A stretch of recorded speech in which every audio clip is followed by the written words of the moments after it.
Assalamualaikum warahmatullahi wabarakatuh. Jumpa kembali bersama Sang Hyang Cipta Rasa yang akan mempersembahkan kisah-kisah mistis menarik untuk menghibur teman-teman semua dimanapun berada. Sebelum ke cerita, terlebih dahulu kami ucapkan terima kasih yang sebanyak-banyaknya pada teman-teman yang telah mendukung channel ini. Dan bagi yang belum, silakan mampir dan berikan dukungannya dengan cara like, komen, dan subscribe. Serta share ke teman-teman lainnya agar channel ini semakin berkembang. Dan jangan lupa aktifkan tombol loncengnya agar teman-teman tak ketinggalan cerita dari setiap video terbaru yang kami upload. Untuk menjaga privasi dalam cerita ini, nama tokoh dan tempat kejadian telah kami samarkan. Apabila ada kesamaan cerita, nama tokoh dan tempat kejadian mungkin hanya kebetulan saja.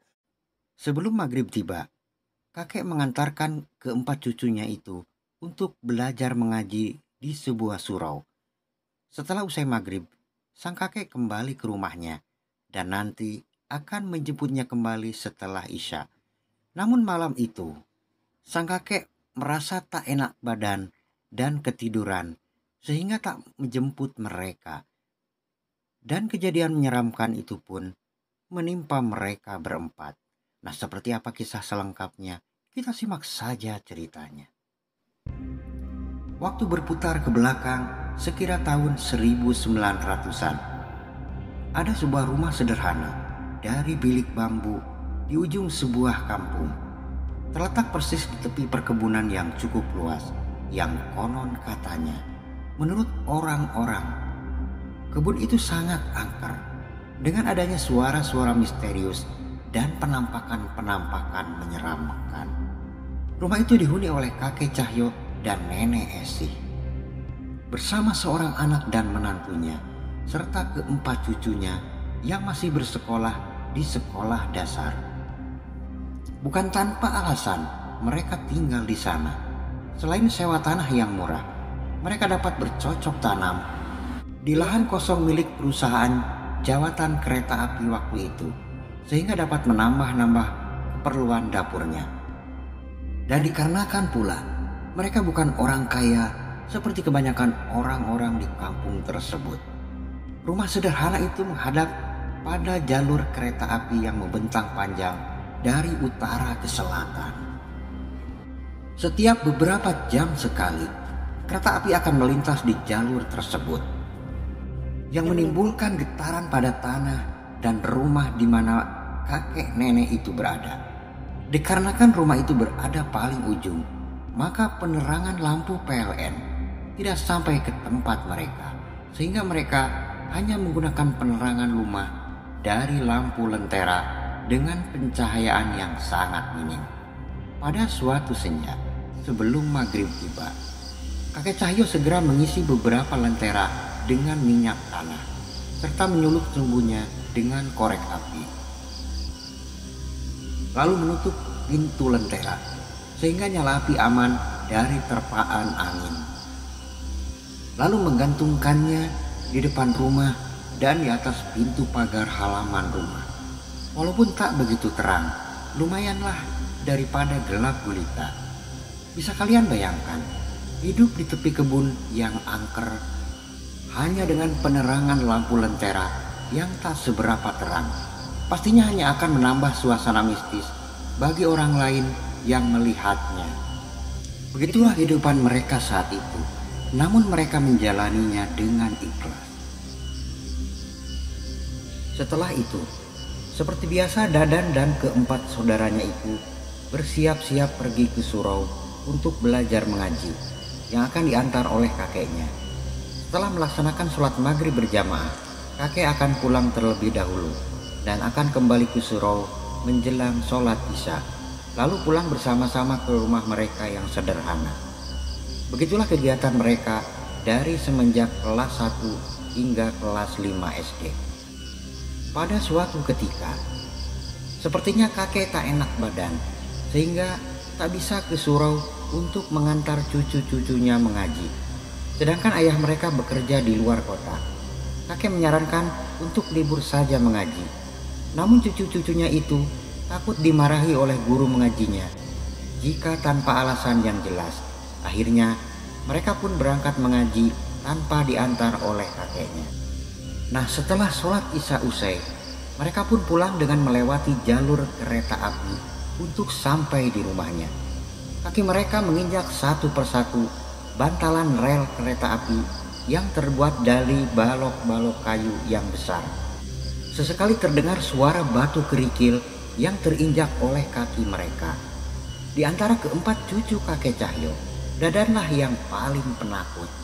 Setiap ia mendengar sesuatu, refleks ia menoleh dan memperhatikan ke asal suara. Nah, untuk mengalihkan rasa takut itu, Dadan bernyanyi-nyanyi kecil. Itu pun sambil menoleh kiri kanan karena takut. Padahal kan mereka berempat.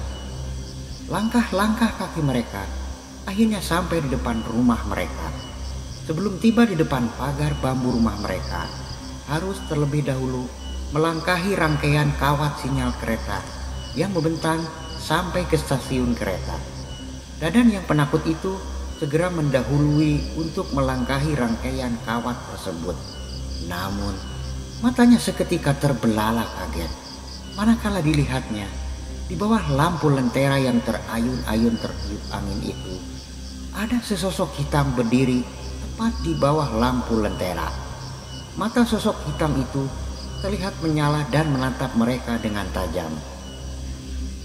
Melihat hal itu, mereka berteriak sekencang-kencangnya seraya memanggil-manggil kakek mereka.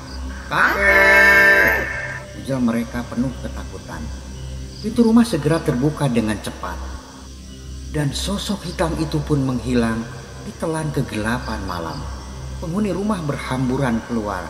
"Ada apa ini?" tanya kakek.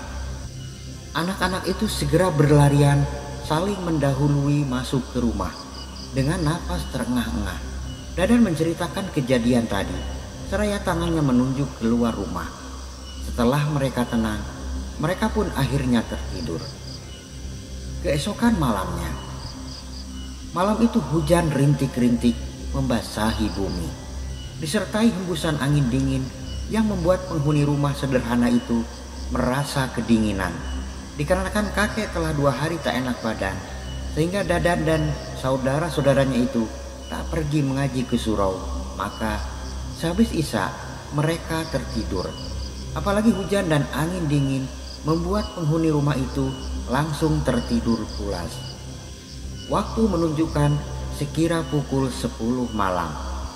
Di saat semua penghuni rumah itu tertidur pulas, Dadan tiba-tiba terbangun ketika telinganya mendengar suara kaki yang menginjak ranting di luar kamarnya. Ia yang tidur sendirian di kamarnya itu segera menajamkan pendengarannya. Walaupun ia masih anak-anak, namun ia punya pemikiran jika suara tadi jangan-jangan orang jahat yang akan menyantroni rumahnya. Ia pun lalu terbangun. Perlahan tubuhnya mendekati jendela. Disingkapnya kain gorden, lalu matanya mengintip keluar. Tidak ada siapa-siapa di sana. Hanya kerlip lampu lentera di keremangan malam yang terlihat. Ia pun lalu mencoba membaringkan tubuhnya kembali dan hendak melanjutkan tidurnya. Namun, baru saja ia membaringkan tubuhnya, tiba-tiba terdengar dari pintu depan seperti ada suara krak, krak, krak berulang kali. Sebenarnya ia seorang penakut, namun karena penasaran, berjingkat-jingkat ia pun berjalan ke ruang depan. Dengan hati-hati, ia menyingkap kain gorden yang menutupi jendela kaca di samping pintu. Perlahan matanya mengintip keluar dan ia pun menjerit sekencang-kencangnya. Ia melihat dengan jelas di luar rumah di bawah lampu lentera yang tergantung itu terlihat bayangan hitam seperti yang ia lihat kemarin malam. Sontak saja penghuni rumah yang sedang terlelap tidur itu pun terbangun, lalu menghampiri Dadan yang gemetaran di bawah jendela. Dengan bibir gemetar, ia berkata-kata tak jelas seraya menunjuk keluar rumah. Kakek lalu membuka pintu dan keluar rumah.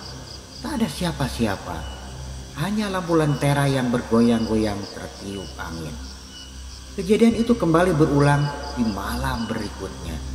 Namun yang aneh, Begitu kakek keluar rumah, bayangan hitam itu pun telah raib.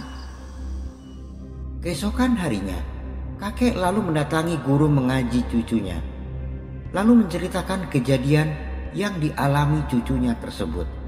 Guru mengaji itu lalu mengajarkan doa-doa khusus pengusir makhluk jahat.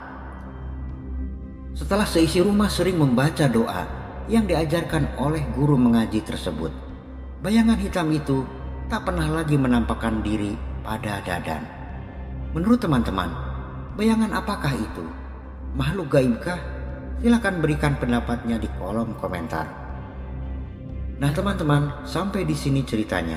Semoga dapat menghibur kalian semua dimanapun berada. Terima kasih pada teman-teman yang telah menonton dan mendengarkan ceritanya. Mohon maaf apabila ada salah-salah kata. Sampai jumpa di kisah mistis selanjutnya hanya di Sang Hyang Cipta Rasa. Assalamualaikum warahmatullahi wabarakatuh.